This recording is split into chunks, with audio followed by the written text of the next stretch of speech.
বিজয়, হ্যাঁ, এটা তো সত্যি কথা।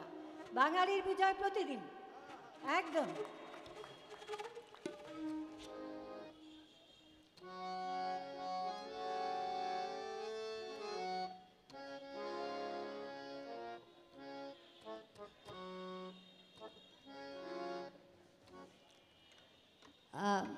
এটা বোধহয় শিমুল শিমুল বলেছে না? বুঝতে পেরেছি। আসলে এই যে বিজয় নিশান উঠছে, এই গানটার কর্ডগুলো এমন উল্টোপাল্টা যে এটা হারমোনিয়ামে বাজানো খুব মুশকিল। আমি জাস্ট একটু কর্ডটা ধরে আমি গান একটুখানি গাইছি তোমার অনারে।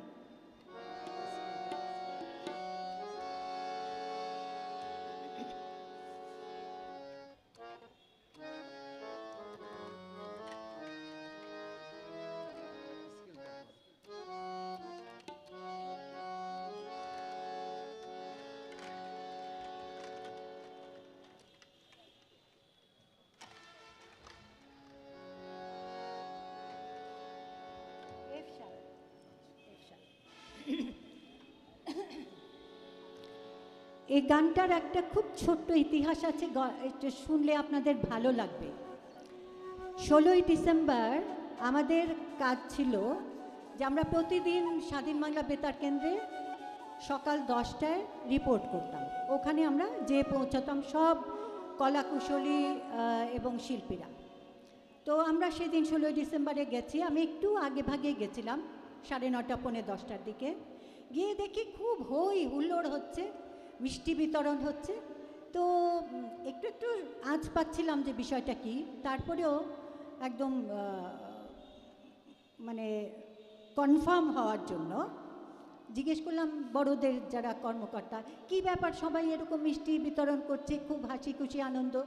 বলে আজকে তো রেস কোর্স ময়দানে বিকেল 4:31 পাকিস্তান পাক বাহিনী যৌথ বাহিনীর কাছে নিঃশর্ত আত্মসমর্পণ করবে।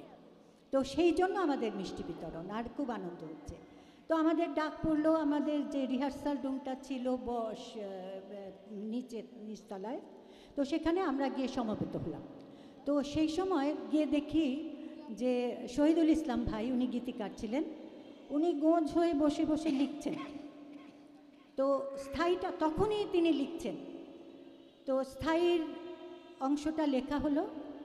আর সুজয় দা, উনিও 21শে পদক পেয়েছেন, আমাদের অত্যন্ত প্রিয় একজন মানুষ। তখন তিনি খুব তরুণ একজন সুরকার, অত্যন্ত ভালো সুরকার। উনি বসে বসে এরকম হারমোনিয়ামে হাত টাচ্ছেন সুর, হঠাৎ করে ধরলেন। তো আমরা উদ্গ্রীব হয়ে আছি, গানটা কখন পাবো।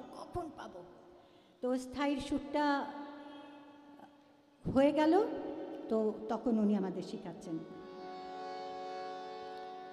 বিজয় নিশান উড়ছে ওই, বিজয় নিশান উড়ছে ওই, খুশির হাওয়ায় ওই উড়ছে উড়ছে উড়ছে উড়ছে, বাংলার ঘরে ঘরে, বাংলার ঘরে ঘরে, মুক্তির আলোয় ঝরছে, মুক্তির আলোয় ঝরছে, মুক্তির আলোয় ঝরছে, বিজয় নিশান উড়ছে ওই, উড়ছে ওই, উড়ছে ওই, উড়ছে ওই, বিজয় নিশান উড়ছে ওই, খুশির হাওয়ায় ওই উড়ছে উড়ছে উড়ছে উড়ছে, বাংলার ঘরে ঘরে, বাংলার ঘরে ঘরে, মুক্তির আলোয় ঝরছে, মুক্তির আলোয় ঝরছে, মুক্তির আলোয় ঝরছে। আজ এই পর্যন্ত। বিজয় দিবসের দিন এই গানটা আমি আবার